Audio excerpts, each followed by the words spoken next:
Итак, дети дождя. Кто они, сколько их, как им помочь? Сегодня обсуждаем в студии вместе с Максимом Пашкиным. Он вам всем наверняка больше известен как музыкант «Большой Макс». Ну а еще он участвует в Координационном совете по вопросам семьи, материнства, отцовства и детства правительства Хабаровского края.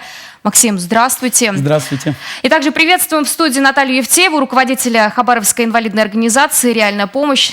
Наталья, тоже здравствуйте.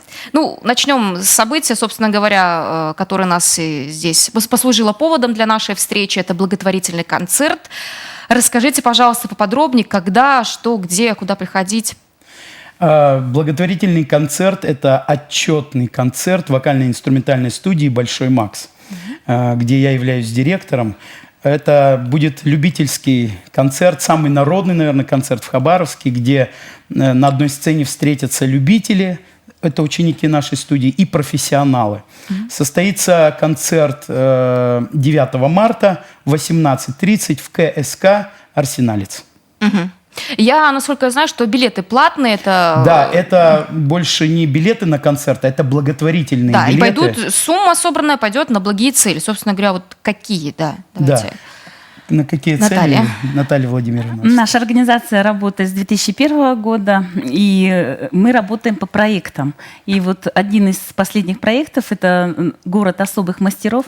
Он также поддержан правительством Хабаровского края, то есть нам выделена субсидия, поддержано Министерством образования и науки, нам выделено помещение.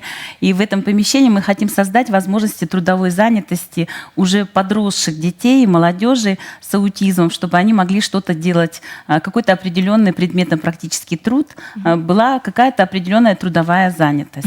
Поэтому этому проекту очень нужна поддержка. Мы нуждаемся в различном оборудовании, в мебели, в оплате ремонтно-строительных работ, пособия.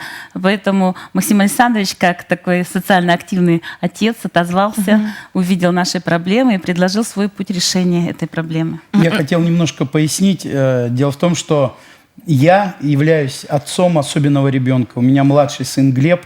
Ему в 2013 году был поставлен диагноз расстройства аутического спектра. И по большому счету, я думаю, что каждый зритель, и вы, наверное, не видели у нас в городе и вообще в обществе взрослых людей-аутистов.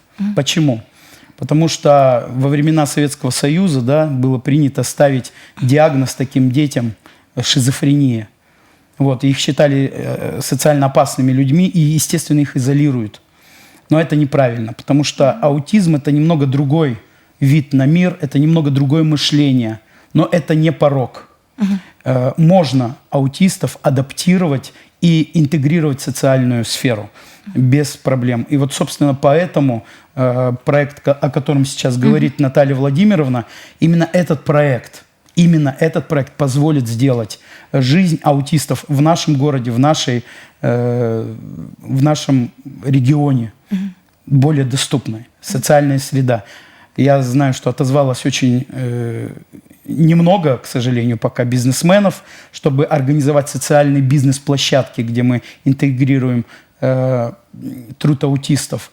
И, естественно, я как отец особенного ребенка заинтересован в том, чтобы мой сын после того, как не станет мамы и папы рядом, чтобы он был защищен социально и чтобы он не был изолирован от общества. А вот, не знаю, в крае или в нашем городе ведется вообще учет таких особенных детей? Вот сколько у нас таких детей, взрослых? Общей статистики как таковой нет. Каждое ведомство ведет свою статистику. Так, например, в органах образования сейчас выявлено около 150 детей с аутизмом разного возраста. Ну, дети пока маленькие. Вообще хочу сказать, что в государстве, особенно на федеральном уровне, именно последние изменения в части образования детей с аутизмом произошли в последние 2 года. Сейчас у нас работает федеральный государственный образовательный стандарт, и образование для детей с аутизмом стало доступным. Они ранее считались необучаемыми. Я тоже мама особенного ребенка с аутизмом, ему уже 21 год, и он как раз и прошел эту школу, образовательную школу 8-го вида. Он закончил 9 классов без троек, у него нет речи, у него особые нарушения развития. Это не значит, что он больной, он просто другой. А раз он другой, нужно создать другой и маршрут жизнеустройства, где после школы его будет ждать особенная такая площадка подготовленная, где они могли бы также быть среди людей, общаться, работать, потому что физически наши дети здоровые, им нужна занятость, им нужно общество, им также нужно радоваться жизни, где-то, может быть, и печалиться. Наши дети обычные, нормальные дети, поэтому мы строим этот маршрут как родители прежде всего, и мы хотим еще при жизни действительно успеть это сделать. Влад, покажи, что мы сегодня будем делать с тобой. Ну, шить это ты будешь уже... Ну, правильно, ставь себе шить. Мы хотели с тобой еще пропылесосить. И еще мы с тобой постираем обязательно. А потом мы будем заниматься творчеством. Пылесосить, Влад. Еще шить? Нет, это мы потом будем шить. Шить хочешь. Дел у Влада сегодня много, но он хочет шить, поэтому упорствует. Упорство вообще в его характере. Это у него от матери, она тоже человек упорный. А может, упорство из-за его диагноза. Влад – аутист. Такие дети натуры увлеченные и очень сильно сосредотачиваются на каком-то одном деле. Настолько сильно, что не замечают ничего вокруг. И это не дает им возможности жить самостоятельно. Поэтому с малых лет и практически всю жизнь с ними рядом должен кто-то находиться. Сегодня рядом с Владом находится педагог и мама Наталья Евтеева. А знаете, вот в Израиле дети аутисты, они ходят в обычные школы, но при этом имеют право получить на учебный день, на весь учебный день, так скажем, личного помощника. А у нас как это, специализированные какие-то классы коррекционные или нет? Вы говорите об инклюзивном образовании. У нас, опять же, вот это все будет со временем. Мы находимся в ранних стадиях. Не может быть очень быстро все это произойти, потому что нужны специально подготовленные кадры. Сами родители должны быть подготовлены, и прежде всего подготовлены сами дети. Поэтому это начинается с ранней помощи, это можно сказать с рождения. Службы ранней помощи тоже будут создаваться. Есть уже определенные предпосылки для создания таких учреждений. Утверждена концепция ранней помощи. Этот вопрос широко обсуждается сейчас у нас в региональной власти. То есть дело времени. Мы же, в свою очередь, как родители, как общественная организация, не хотим стоять в стороне, просто стоять и требовать от власти создания для таких детей, для наших определенных условий. У нас нет такой позиции иждивенчества социальной. Мы просто хотим внести свою лепту. Мы позиционируем, что это нормально иметь такого ребенка в семье. И никто на нас не может одеть такое состояние жертвы. Мы говорим, что имея такого ребенка, можно быть успешным, можно нормально жить. Ну, наверняка, когда ребенку ставят, так скажем, диагноз, да, аутизм, родители все равно в каком-то шоке, не знаю, пребывают, пугаются этого. Все происходит потому, что они не знают, что это такое, как с этим бороться, к кому обращаться за помощью. Вот что бы вы сказали бы этим родителям? Именно потому, что родители не знают, что делать с этими детьми. Именно потому, что нет специальной социальной среды для таких детей. Именно поэтому начинается паника. Я бы посоветовал таким родителям, как отец, которому недавно, моему сыну был поставлен этот диагноз, как отец я хочу посоветовать, не надо паниковать. Во всем есть алгоритм действий. Нужно просто сконцентрироваться на том, чтобы ваш ребенок был в правильном учреждении, чтобы были правильные специалисты рядом.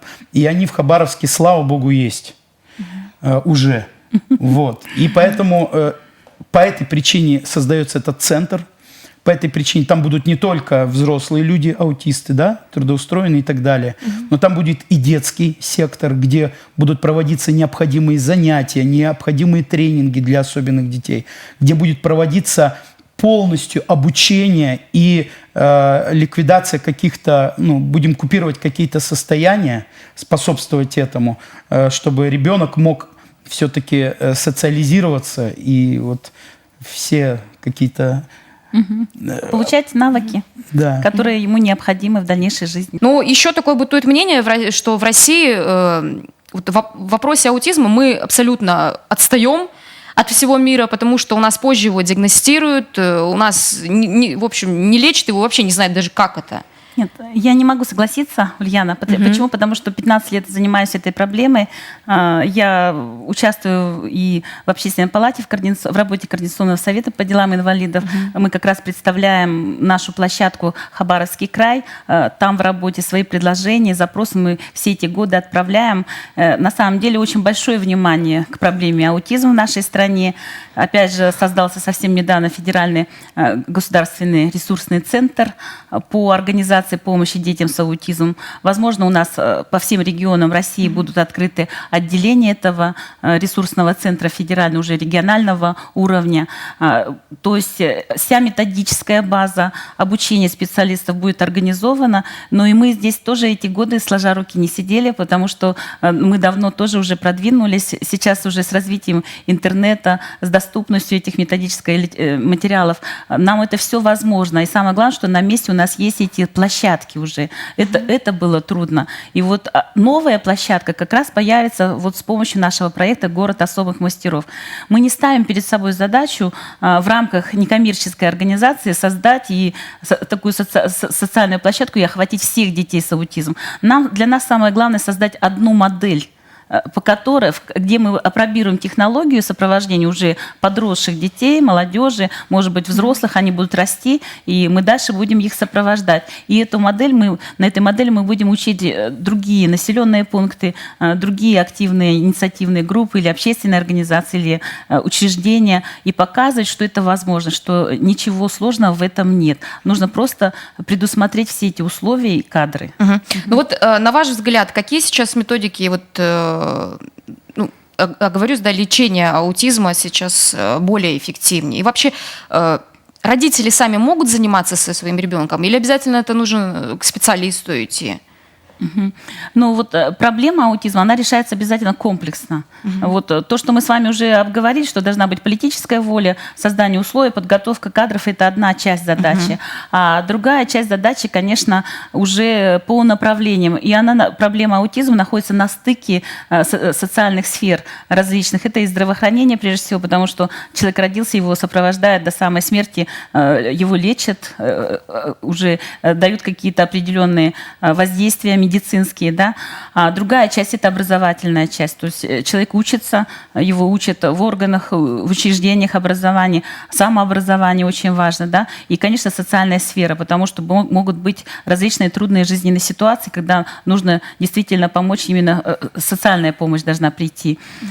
Поэтому в этой сфере уже как бы тоже определенным образом определены эти условия. Другой вопрос, что не только лечение не занимает в сфере аутизма, в решении проблемы аутизма главенствующую роль, она носит поддерживающий характер.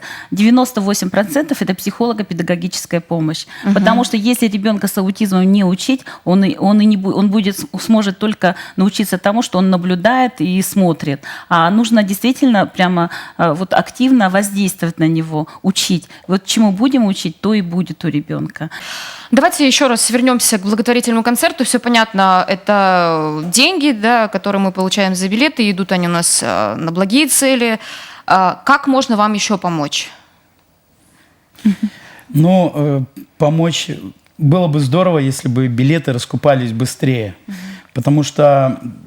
Пока неохотно. Пока неохотно, да, люди не понимают, что эти билеты пойдут именно на эти цели, а не на реализацию каких-то моих личных амбиций там и так далее. Нет. Вокальная студия «Большой Макс», она проводит именно этот концерт. Я повторяю, это благотворительный концерт, и билеты там благотворительные.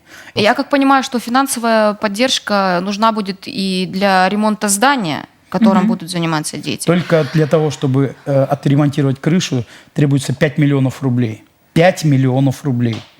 И это очень огромные деньги, поэтому если мы забьем полностью зал, это будет капля в море. Это просто на какие-то, может, дидактический материал пойдет, да, для того, чтобы оснащение сделать для детей. Пока. Но это капля в море просто. Максим, Наталья, у вас сейчас есть возможность пригласить хабаровчан на благотворительный концерт. Уважаемые жители Хабаровска, с большим удовольствием вас приглашаю на концерт, благотворительный концерт вокально-инструментальной студии «Большой Макс», который состоится в культурно-спортивном комплексе «Арсеналец», Тихоокеанская, 60. Билеты вы можете приобрести по телефону 651 651. Будем рады видеть вас. Удовольствие от всего увиденного и услышанного гарантирую. Дорогие друзья, приходите к нам. Нам очень нужна ваша поддержка. Максим, Наталья, спасибо вам большое за интересную беседу, что нашли время прийти к нам в студию.